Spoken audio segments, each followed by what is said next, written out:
Bonjour à tous, merci d'être avec nous pour donc ces premières rencontres Aquachiara, donc qui seront consacrées aujourd'hui aux usages du plastique, notamment en restauration.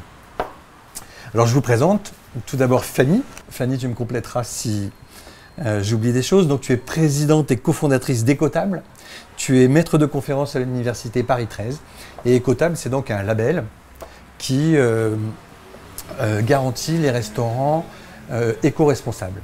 Ouais, alors je vais te compléter quand même. Ecotable, c'est plus qu'un label. En fait, on a développé 3 outils qui ont un même but, qui est de réduire l'empreinte écologique du milieu de la restauration.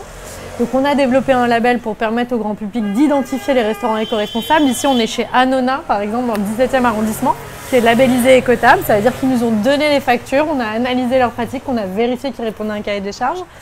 Le deuxième outil d'Ecotable, c'est un réseau de prestataires, donc des agriculteurs, des éleveurs, des sociétés de recyclage, comme Pixo pour Elette par exemple, que l'on met à disposition des restaurants pour qu'ils sachent avec qui ils peuvent travailler et améliorer leurs pratiques.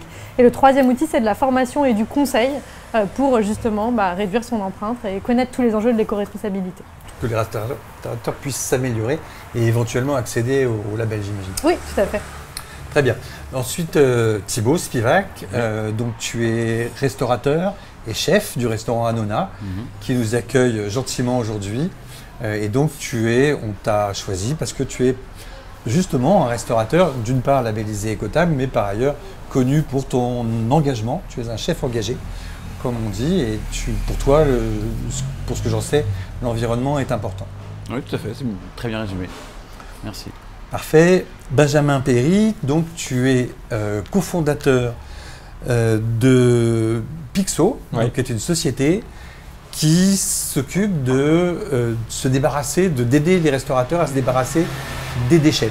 Tout à fait, des emballages jetables, notamment lorsqu'il y a de la vente à emporter ou de la livraison, pour les remplacer par des emballages réutilisables, c'est ça. Donc aujourd'hui, on va parler des plastiques. On va commencer par des généralités. Aujourd'hui, le plastique est très décrié, il est pointé du doigt pour ses méfaits sur l'environnement. Pourquoi, alors qu'on produit autant de plastique, qu'il a autant d'importance dans notre vie, est-ce qu'aujourd'hui on est ainsi vent debout contre le plastique? Fanny? Pourquoi on est vent debout pour le plastique? Parce que c'est une catastrophe absolument et écologique et sanitaire. Vous avez parlé que de l'impact environnemental, mais c'est une question qui se pose aussi d'un point de vue de la santé, parce qu'on va sûrement en parler, mais le plastique n'est pas recyclable à l'infini, et tout le plasticule se dégrade sous forme de microplastique. Donc même le plastique qui finit par être incinéré parce qu'on ne peut pas le recycler, on retrouve des microparticules dans les pôles, on va en retrouver très loin de l'endroit où a été produit ce plastique, où il a été utilisé.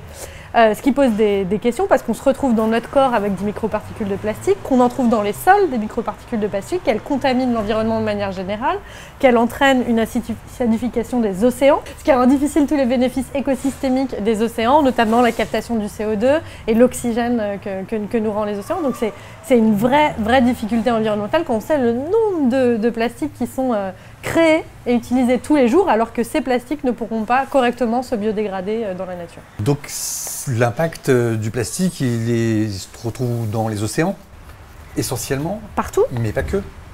Partout, dans les océans, dans la terre, dans l'air, dans votre corps, dans le mien.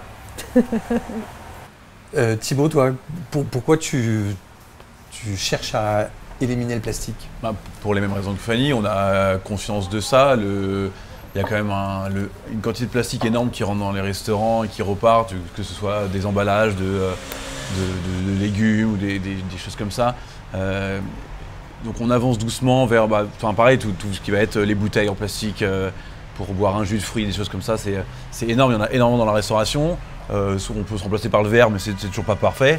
Par exemple, nous, au restaurant ici, on a tout supprimé, on n'a aucun contenant, on fait tous nos jus nous-mêmes pour éviter ça.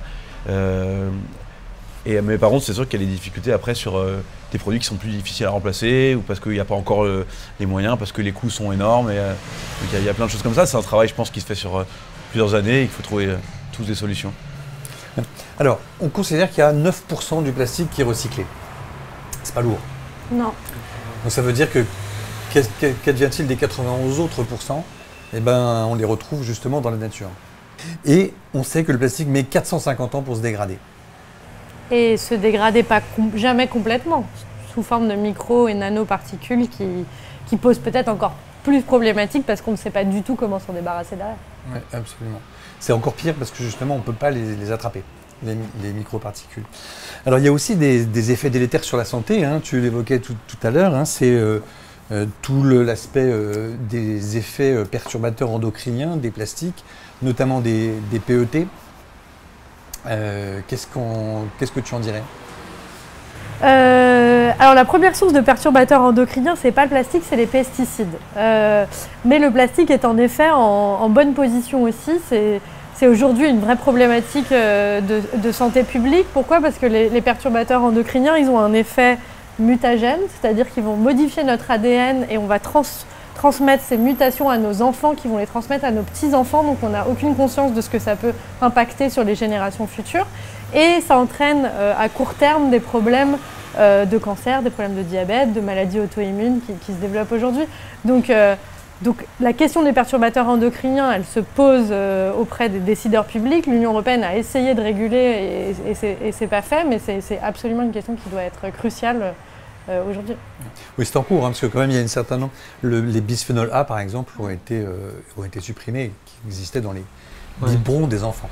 C'est ça. Benjamin ? Peut-être juste une précision, c'est qu'effectivement, en fait, ce qui va venir perturber le corps humain, c'est généralement les additifs qu'on met avec les plastiques pour les stabiliser. C'est-à-dire pour qu'ils aient la bonne couleur, pour qu'ils aient la bonne texture, pour qu'ils aient la bonne durabilité. Donc les bisphénols, les phtalates, etc. Donc les industriels aujourd'hui essayent de se passer de ces additifs. La question qui émerge dans ce cas, c'est par quoi ils les remplacent. Est-ce que c'est d'autres matériaux qu'on n'a pas encore détectés qui vont avoir un impact négatif ? Est-ce que c'est possible de remplacer ces additifs ? Oui, tout à fait. Dans ce qu'on appelle les bioplastiques. Alors qu'est-ce que ça veut dire bioplastique ? Un plastique, ça a pris un terme un peu générique dans l'esprit public, mais un plastique, c'est avant tout un état de la matière. C'est-à-dire que c'est une matière qui est constituée de très grandes molécules qu'on appelle des polymères et qui s'agencent entre elles pour faire un matériau. Il se trouve que ces polymères, c'est pas simplement quelque chose qu'on trouve dans les pétroles, qui sont issus de pétrole, notamment vos cheveux, la tige d'une plante, tout ça, ce sont des polymères, donc ça existe dans la nature. Le principe des bioplastiques, c'est d'essayer de se passer de la ressource primaire qu'on utilise pour faire ça, qui est le pétrole, utiliser des matériaux naturels pour recréer ces polymères, tout en gardant toutes les propriétés techniques en fait, qu'on a avec les plastiques pétrosourcés. Et l'avantage en innovant dans ces domaines des bioplastiques, c'est qu'on peut trouver des matériaux additifs naturels aussi, comme le talc, les huiles, les coquilles d'huîtres aussi qui sont utilisées, qui sont ajoutées du coup à ce matériau et qui effectivement lui donne sa stabilité, lui donne ses couleurs, lui donne toutes les choses que les bisphénols ou les phtalates pouvaient apporter. Donc en fait, on peut utiliser des matériaux naturels pour retrouver des plastiques normaux. C'est juste des questions d'innovation. Il y a une chose dont on n'a pas parlé, c'est le 7e continent.